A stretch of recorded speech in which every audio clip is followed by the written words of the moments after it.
स्वागत है आपका पावर ब्रेकफास्ट में। मैं हूं पूजा त्रिपाठी और अगले आधे घंटे में बताएंगे कि आज के लिए रणनीति क्या होनी चाहिए भारतीय बाजार में, और इसके अलावा खबरों के दम पर आज एक्शन कहां देखने को मिल रहा है ये भी हम आपको बताएंगे। इस वक्त अगर मार्केट का अपडेट ले लें तो कल उतार चढ़ाव के साथ डाउ हल्की बढ़त पर बंद हुआ। वहीं एसजीएक्स निफ्टी इस वक्त देखिए 100 अंकों की गिरावट के साथ 9200 के पास इस वक्त एसजीएक्स निफ्टी भी कारोबार कर रहा है। कल भारतीय बाजारों में भी लेकिन अच्छी बढ़त यहाँ पर देखी। कल एक्सपायरी का दिन था, 9300 के ऊपर बंद होने में कामयाब रहा। तो इन सब तमाम क्यूज को देखते हुए आज के लिए रणनीति क्या होनी चाहिए इस पर भी हम डिस्कस करेंगे। हमारे साथ दीपांशु जुड़ेंगे जो कि बताएंगे कि ग्लोबल मार्केट से किस तरह के व्यू मिल रहे हैं। इसके अलावा हमारे साथ जी बिजनेस के मैनेजिंग एडिटर अनिल सिंह भी जुड़ेंगे जो आपकी बताएंगे कि आज के लिए रणनीति क्या होनी चाहिए और खबरों के लिहाज से एक्शन कहाँ है ये भी बताएंगे। और कुछ ही देर में देवांशी भी हमारे साथ जुड़ेंगी। तो शुरुआत पहले ग्लोबल क्यूज से कर लेते हैं। दीपांशु हमारे साथ जुड़ चुके हैं। दीपांशु गुड मॉर्निंग, बताइए इस वक्त जो संकेत मिल रहे हैं ग्लोबल बाजार से वो किस तरह के दिखाई दे रहे हैं?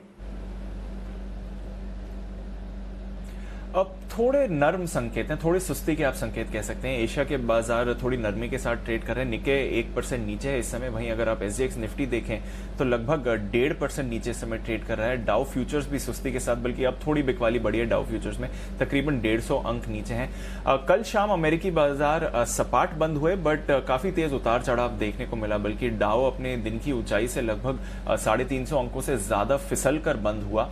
एक्चुअली खबरें 2-3 हैं जिसकी वजह से अमेरिकी बाजारों पर असर पड़ा। शुरुआत पॉजिटिव हुई, कच्चे तेल में जो रिबाउंड है उसकी वजह से भी बाजार पॉजिटिव रहे, पर उसके बाद जब खबर आई कि जो गिलियाड का रेमडेसिविर का टेस्ट चल रहा है उसकी चाइना वाले टेस्ट जो बंद हो गया था उसकी डिटेल्स सामने आई और उस डिटेल्स में पता लगा कि ये काफी खराब रहा टेस्ट इन टर्म्स ऑफ जिन जिन पेशेंट्स को दवाई दी गई वहां पर रिएक्शन बिल्कुल नहीं देखने को मिला, बल्कि कुछ पेशेंट्स की हालात खराब भी हो गए थे। इसलिए ये टेस्ट बंद कर दिया गया था क्योंकि ये चीन वाला टेस्ट था।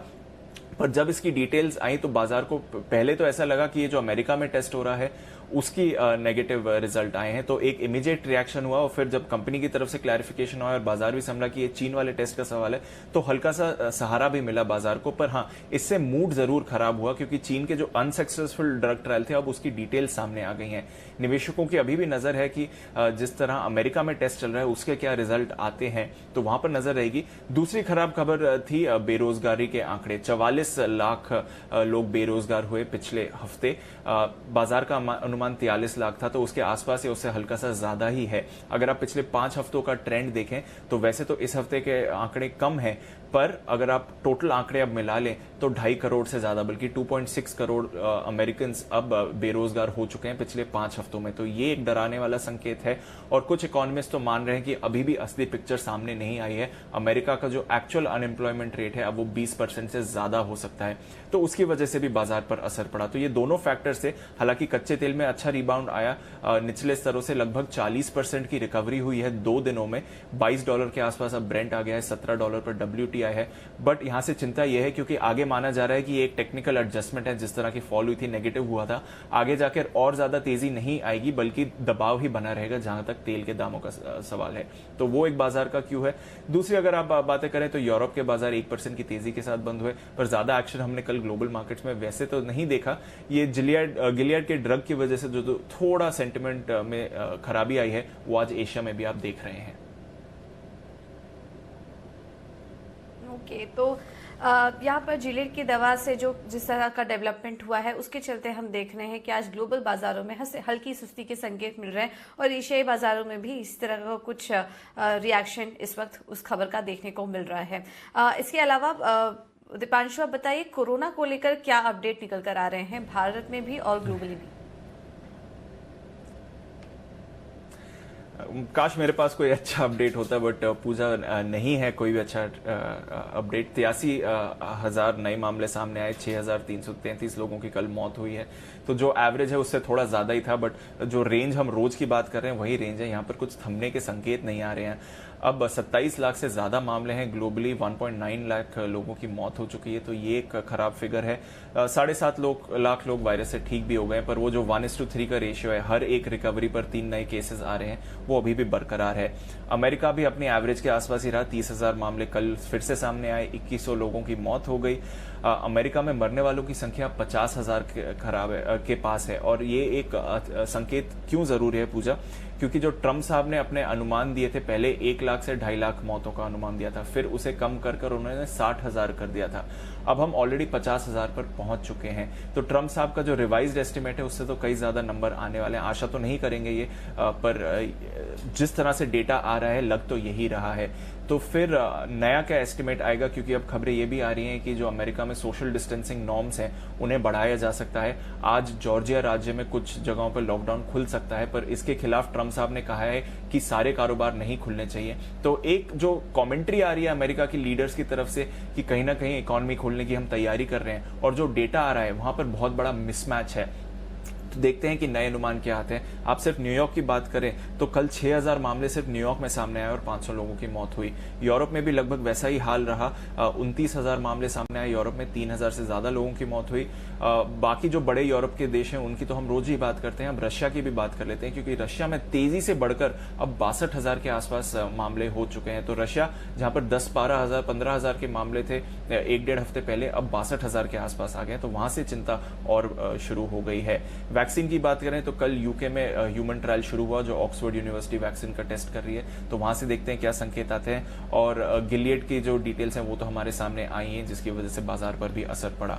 भारत की बात करें तो भारत में अब 23,000 से ज्यादा मामले हो गए हैं, 721 लोगों की मौत हो गई है। कल लगभग 1700 मामले सामने आए और 40 लोगों की मौत हुई। तो कल भी एक खराब दिन रहा।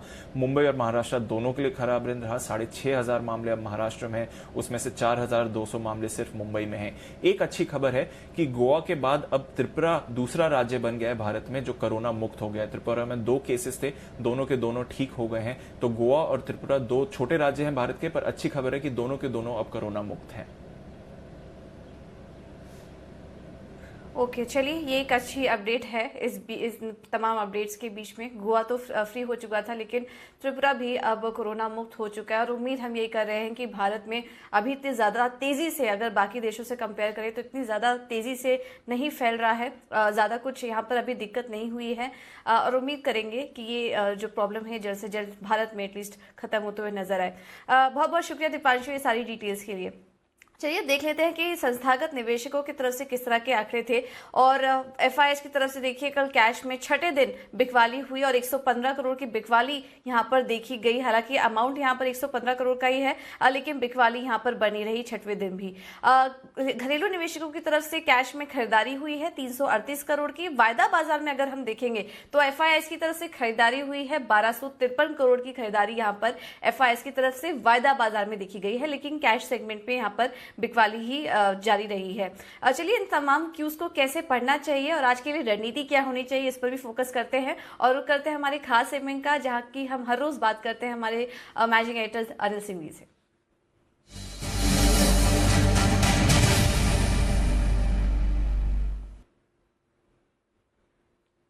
गुड मॉर्निंग साहब। सबसे पहले तो ये जो दवा का ट्रायल फेल हो चुका है उसी पर आपका व्यू जानना चाहेंगे, क्योंकि उसी का असर हमने देखा अमेरिका पर भी दिखा, तमाम ग्लोबल बाजार पे दिखा, एशियाई बाजारों में भी इम्पैक्ट पड़ रहा है। तो आज के लिए इस खबर से संकेत कैसे लेने चाहिए भारतीय बाजारों के लिए?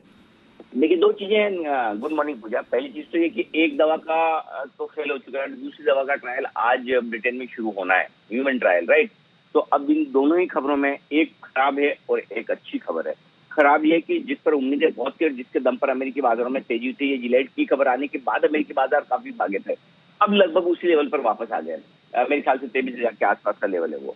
तो हम 23,200-300 के आसपास ट्रेड कर रहे हैं। तो मेरे ख्याल से कमोबेश कुछ खबर की दम पर जो तेजी बननी थी वो अब गायब होती हुई दिख रही है और हो भी जाएगी। दूसरी तरफ ब्रिटेन में आज से ह्यूमन ट्रायल शुरू हो रहा है, लेकिन पॉइंट ये कि ह्यूमन ट्रायल वाला अगर सक्सेसफुल होता भी है तो उसका रिजल्ट आने में काफी वक्त लगेगा। तो अब रोज सुबह की प्रॉब्लम एक ही है कि आप पहले डीप से लिंक लेती है, उनसे सब कुछ पूछती है और डीप एग्जीक्यूटिव चीज अच्छी बोलते नहीं है, और फिर आप मुझसे उम्मीद करते हैं कि मैं मार्केट के लिए अच्छा बोलूं। तो अभी दिक्कत यही है कि कहीं भी किसी तरह से कोई रिलीफ नहीं है। 20% अनएम्प्लॉयमेंट रेट अमेरिका में, वो सोच ही नहीं सकते आप, पहली चीज इतनी ज्यादा। दूसरा, 50,000 लोगों के आसपास मौत का आंकड़ा पहुंच गया है। जो 60,000 उन्होंने कहा था, अब उसके बहुत करीब हम पहुंच रहे हैं। वहीं रुक जाएंगे कि नहीं रुकेंगे, अब उस पर क्वेश्चन मार्क है। तीसरी चीज, कोरोना को लेकर हिंदुस्तान में या हिंदुस्तान के बाहर कहीं कोई आपको अच्छा संकेत तो मिल नहीं रहा है। अब ऐसी सिचुएशन में मुझे लगता है क्योंकि कल तक जो तेजी अच्छी थी वो इस बात को लेकर भी काफी थी कि वायदा कारोबार की एक्सपायरी के पहले थोड़ी शॉर्ट कवरिंग होनी थी। तो मेरा सेंस ये है कि ये जो सारे ग्लोबल संकेत है इसी दम पर चढ़ना आपके लिए मुश्किल है, बढ़ना मुश्किल है।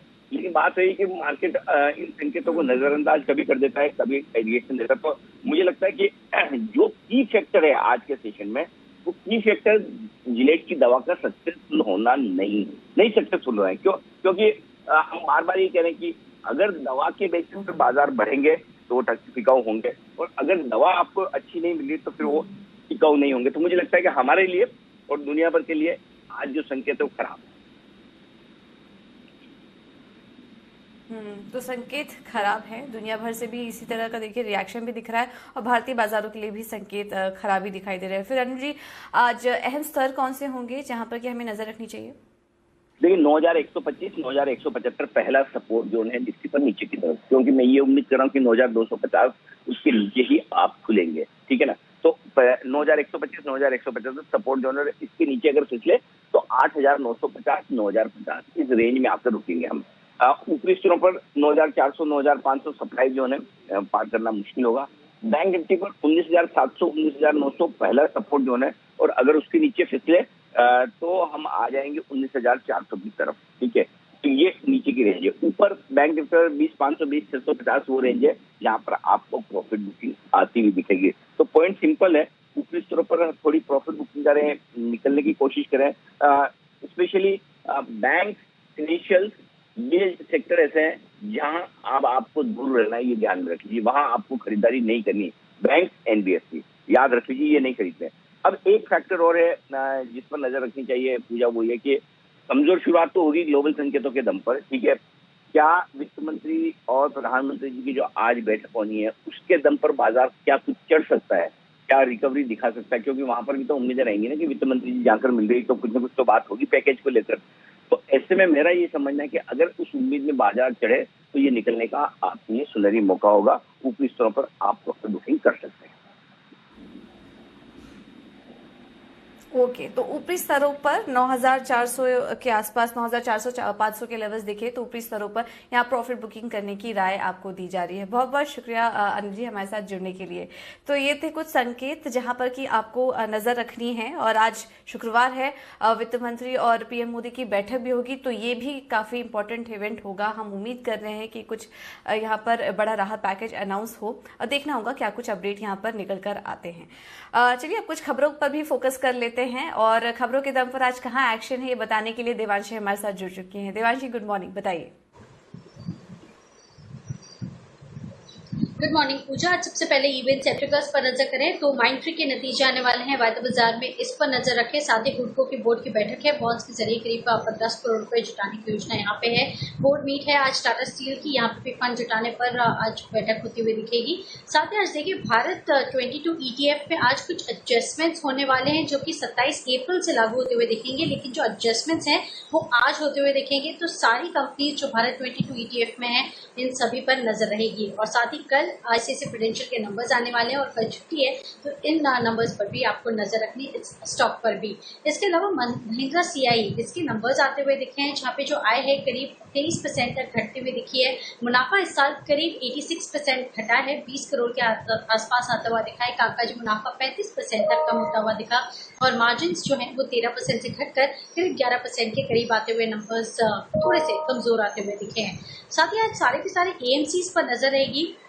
फ्रैंकलिन टेम्पल्टन म्यूचुअल फंड ने अपनी जो 6 फिक्स इनकम की स्कीम्स हैं ये बंद कर दी हैं, इस पर नजर रखें आप। लेकिन मैं आपको बता दूं ये हाई रिस्क हाई रेटिंग वाली स्कीम्स थी, लिक्विडिटी में दिक्कतों के चलते ये स्कीम्स को बंद किया जा रहा है। कोविड-19 के चलते लिक्विडिटी की इश्यूज बाजार में आते हुए दिख रहे हैं, यील्ड थोड़े से बढ़ते हुए दिख रहे हैं, और इसी के चलते आप देखिए ये दिक्कतें आती हुई दिख रही है, और ये स्कीम्स बंद करने में आई है। अब यहाँ पे कोई भी निवेशक जो है फिलहाल इन स्कीम्स को बेच नहीं सकता है, और जो असेट्स हैं जब तक लिक्विडेट होते हैं, पेपर्स की जो बिकवाली होती है उसके बाद निवेशकों को पैसा मिलता हुआ दिखेगा। ये नेगेटिव खबर है। Tata Motors Jaguar land rover धीरे धीरे उत्पादन शुरू करता हुआ दिखेगा। 18 मई से धीरे धीरे उसके जो प्रोडक्शन हैं वो शुरू होते हुए दिखेंगे। आज लाइफ इंश्योरेंस कंपनीज पर नजर रखें, SBI life, HDFC life, ICICI Prudential, March महीने में अगर हम देखें तो इंडस्ट्री में जो प्रीमियम्स हैं करीब 32% तक की गिरावट आती हुई दिखी। ये सालाना आधार पर नंबर्स हैं, लेकिन अब देखिए SBI लाइफ में करीब 41% की गिरावट हमने मार्च महीने में देखी है। साथ ही LIC में 31% तक की गिरावट जो प्रीमियम कलेक्शन है उसमें हमने देखी है। लेकिन जो नए प्रीमियम्स या फर्स्ट टाइमर्स है उसमें ज्यादा गिरावट नहीं आई है, वो थोड़े से बढ़ते हुए दिखे हैं। येस बैंक अतिरिक्त 5,000 करोड़ रुपए जुटाने की योजना कंपनी की तरफ से आती हुई दिख रही है। और साथ ही अशोक लेलैंड पर आप नजर कीजिए, subsidiary company Hinduja Leyland finance में अतिरिक्त 3.5% हिस्सेदारी कंपनी खरीदेगी। अब उनका जो हिस्सा है 65.45% से बढ़कर 68.8% होता हुआ दिखेगा। महिंद्रा एंड महिंद्रा NCDs के जरिए करीब 1,000 करोड़ रुपए जुटाने की योजना कंपनी की तरफ से। और फंड एक्शन में इक्विटास होल्डिंग, जहां पे Julius bearer multi stock emerging equity fund ने करीब 31 लाख शेयर्स खरीदे हैं 53.68 के लेवल्स पर। ये भाव पर यहाँ पे खरीदारी होती हुई दिखी है। आप इस पर नजर रखें। ओके, तो ये थे तमाम खबरों वाले शेयर्स जहां पर कि आपको नजर रखनी है। बहुत बहुत शुक्रिया देवांशी सारी डिटेल्स के लिए। तो चलिए, ये तो थे खबरों वाले एक्शंस और आज के लिए मार्केट में रणनीति क्या होनी चाहिए ये भी हमने आपको बताया। लेकिन एक और मार्केट एक्सपर्ट से बात कर लेते हैं। सिमी भौमी भी हमारे साथ जुड़ चुकी हैं। Simi, good morning. आज कल एक्सपायरी थी और कल हमने देखा भारतीय बाजारों की क्लोजिंग भी काफी अच्छी देखने को मिली है। आज के लिए ट्रेंड कैसा देख रही हैं आप? वेरी गुड मॉर्निंग पूजा। मुझे लगता है कि मार्केट में अच्छा मोमेंटम आ चुका है। कल एक बार प्रॉफिट टेकिंग भी देखा था मार्केट में, पर फाइनली मार्केट बहुत ही अच्छा एक लेवल पर बंद किया है। आज के लिए मुझे लगता है कि निफ्टी का रेंज अगर मैं बताऊँ तो 9300 से 9280 मेरा क्रिटिकल रेंज होगा आज के दिन के लिए, और वही ट्रेंड डिसाइडर का काम करेगा।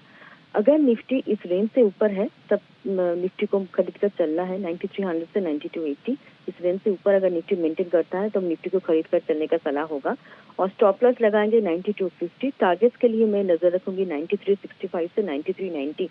मतलब कुछ दिन पहले निफ्टी जो हाई बना के आया था 9390 का, वो हाई रिटेस्टेड होगा, ऐसा उम्मीद है मेरा बैंक निफ्टी में कॉल जो है वो 20,000 के ऊपर जब तक बैंक निफ्टी है तब तक नीचे खरीदने का सलाह होगा। Buy on dip strategy maintain करेंगे। स्टॉप लॉस लगाएंगे 19,900 के नीचे। और टारगेट्स के लिहाज से एक रेंज में दे देती हूँ, उसी के आसपास छोटा सा प्रॉफिट टेकिंग देखने को मिलना चाहिए। 20,450 से 20,650 ये जो 200 पॉइंट का रेंज है, इसमें प्रॉफिट टेकिंग आ सकता है। अगर ये रेंज पार कर पाता है तो धीरे धीरे बैंक निफ्टी 21,000 की ओर भी जाएगा। तो मुझे फिलहाल दोनों इंडाइसेस में बाई कॉल ही देना है और मुझे लगता है कि दोनों में buy on dip strategy maintain करना है। पूजा ओके, तो बाय ऑन डिप्स स्ट्रैटेजी यहाँ पर मेंटेन करने की राय होगी निफ्टी में भी और बैंक निफ्टी में भी। ये कुछ रणनीति पर व्यू आ रहा है सिमी का। सिमी, इसके अलावा स्टॉक स्पेसिफिक रणनीति आज के लिए क्या होनी चाहिए? स्टॉक स्पेसिफिक पूजा HDFC बैंक को खरीद कर चलने का सलाह होगा। 954 950 इस रेंज के आसपास कल बंद किया था। जब तक इस रेंज होल्ड करेगा खरीदारी करके चलने का सलाह होगा। 935 का स्टॉप लॉस के साथ टारगेट हो सकता है 970 से 985। अच्छा मोमेंटम इस तरह पकड़ा था, मुझे लगता है कि आज भी ये मोमेंटम कैरी फॉरवर्ड होगा। TCS को खरीद कर चलने का सलाह है पूजा। TCS में अच्छा ब्रेकआउट आया था 1850 का लेवल के ऊपर। तो करंट लेवल पे जहाँ पे TCS कल बंद किया था 1870 के बीच में खरीदना पड़ेगा। 1840 का एक छोटा सा स्टॉप लॉस लगाएंगे। और इस बार TCS का टारगेट के लिए इंटरडे के लिए 1920 और 1955 ये दो टारगेट में रखते हुए, जो कि इंटरडे का टारगेट है, हो सकता है इंटरडे अचीव करेगा। स्टॉप लॉस स्ट्रिक्टली 1840 के नीचे मेंटेन करना पड़ेगा। ओके, तो ठीक है, स्टॉप लॉस मेंटेन करके TCS में खरीदारी करने की राय और HDFC बैंक में भी खरीदारी करने की राय। सिमिया बने रही हमारे साथ। एक व्यू आपका माइंट्री पर भी लेना था, लेकिन उसके पहले हम दर्शकों को बता देते हैं कि माइंट्री के नतीजे आज वायदा बाजार से माइंट्री के नतीजे आने वाले हैं और बाजार बंद होने के बाद हम नतीजे आने की उम्मीद कर रहे हैं। इस पर अनुमान क्या होगा ये भी हम आपको आगे बताएंगे, लेकिन सिमिया आपसे जानना चाहेंगे माइंट्री आज नतीजे हैं, नतीजों से पहले क्या रणनीति होनी चाहिए? पूजा, मुझे सिर्फ माइंट्री नहीं, पूरा IT सेक्टर में स्टॉक्स में एक अच्छा मोमेंटम पकड़ते हुए देखने को मिल रहा है। मुझे लगता है कि माइंट्री भी वो भी नीचे से खरीद कर चलने का सलाह होगा मेरे तरफ से। पर सबसे ज्यादा बात यह है कि अगर रिजल्ट निकल जाता है उसके बाद अगर ट्रेड लेते तो बस बहुत ही अच्छा होता। पर मुझे करंट लेवल से एटलीस्ट 4 to 5% रिटर्न का उम्मीद है माइंट्री में भी। तो मैं खरीद कर चलने का ही सलाह दूंगी रिजल्ट से पहले। उसके बाद अगर एक्सटेंशन करना पड़ता है, मतलब ये जो मोमेंटम मैं एक्सपेक्ट कर रही हूँ आज का रिजल्ट के बाद, वो अगर कैरी फॉरवर्ड होता है तो कल भी ये स्टॉक ऊपर, मतलब नेक्स्ट वीक भी ये स्टॉक के लिए अच्छा होगा। इनफैक्ट सारे आईटी स्टॉक्स में मोमेंटम आ चुका है, तो मुझे लगता है कि माइंट्री में भी आएगा। ओके, तो सारे आईटी स्टॉक्स में मोमेंटम है, माइंट्री में भी अच्छा चार्ट पैटर्न देखने को मिल रहा है। चलिए अब कुछ स्टॉक स्पेसिफिक रणनीति पर भी फोकस कर लेते हैं। इसके अलावा एक्सिस सिक्योरिटीज ने अपने दो कॉल्स में जो आ रहे हैं उसमें एक में खरीदारी और एक में बिकवाली की राय दी है। चोला फाइनेंस इन्वेस्टमेंट, यहाँ पर इन्होंने बिकवाली करने की राय दी है। 156 का स्टॉप लॉस होगा, टारगेट होगा 144 का। और अगले कॉल में इन्होंने ग्लेनमार्क में खरीदारी करने की राय दी है। 336 ये स्टॉप लॉस लगाइए और 355 के टारगेट के लिए यहाँ पर खरीदारी करके चलिए। चॉइस ब्रोकिंग की तरफ से जो अगले दो कॉल्स आ रहे हैं उसमें अदानी पावर कैश लेवल्स पर यहाँ पर खरीदारी करने की राय होगी। स्टॉप लॉस होगा 3090 का और 34 से 35 रुपए 70 पैसे के लक्ष्य के लिए आप कर सकते हैं अदानी पावर में आज के लिए खरीदारी। और आखिर में बात करते हैं आनंद राठी के कॉल्स की। यहाँ पर वो इंडिगो में बिकवाली करने की राय दे रहे हैं, यहाँ पर कमजोरी देखने की उम्मीद है और 950 का स्टॉप लॉस लगाइए, टारगेट होगा 905 का। तो ये कुछ कॉल्स हैं जहां पर कि आप नजर रख सकते हैं। कुछ कॉल्स में मिले जुले कॉल व्यूज आज निकल कर आ रहे हैं, कुछ कॉल्स में खरीदारी है, वहीं कहीं कहीं बिकवाली की राय यहाँ पर निकल कर आ रही है। तो चलिए, ये तो था इक्विटी मार्केट का पूरा एक्शन आपके स्क्रीन पर, लेकिन कमोडिटी मार्केट में आज क्या करना चाहिए ये भी रणनीति हम आपको बता देते हैं। वंदना भारती की तरफ से जो कॉल्स आ रहे हैं अगर उस पर फोकस करें तो गोल्ड में इन्होंने खरीदारी करने की राय दी है। 46,400 के लेवल्स पर आप गोल्ड पर खरीदारी कर सकते हैं, टारगेट होगा 46,750 का और 46,250 के स्टॉप लॉस के लिए आप कर सकते हैं सोने में खरीदारी। कच्चे तेल में भी आज खरीदारी करने की राय होगी। 1300 का लेवल पर आप करिए खरीदारी यहाँ पर और 1385 का टारगेट लगाइए, स्टॉप लॉस होगा 1255 का। तो ये व्यू क्रूड और गोल्ड पे बन रहा है। और आखिर में बात करें रुपी पे तो 7615 के लेवल्स पर आप कर सकते हैं रुपी में खरीदारी, टारगेट होगा 76 का और स्टॉप लॉस 7620 के स्टॉप लॉस के साथ आप रुपी में आज बिकवाली करके चलिए। तो सोने और कच्चे तेल में खरीदारी की राय, रुपी में आज बिकवाली करने की रणनीति आपको दी जा रही है। इसके अलावा कुछ व्यूज आज जो ब्रोकरेज हाउस की तरफ से आ रहे हैं वो भी हम आपको बता देते हैं। यहाँ पर HSBC की तरफ से राय जो आ रही है वो ग्रासिम पे आ रही है। यहाँ पर उन्होंने रेटिंग डाउनग्रेड करके होल्ड की रेटिंग दी है और लक्ष्य 780 से घटाकर 550 का कर दिया है। तो ये व्यू आ रहा है ग्रासिम पर HSBC का। वही HSBC की एक और रिपोर्ट आई है और L&T पर ये खरीदारी करने की राय दे रहे हैं। हम लगातार देख रहे हैं पिछले एक महीने में 20% तक की तेजी स्टॉक दिखा चुका है और अब जो रिपोर्ट आई है खरीदारी की राय दे रहे हैं, लक्ष्य 1100 पर बरकरार रखा है। तो ये दो रिपोर्ट्स हैं जहां पर क्या आपको नजर रखनी है। तो चलिए, ये तो था पूरा इक्विटी मार्केट का एक्शन आपके लिए, लेकिन आप बने रहिए हमारे साथ।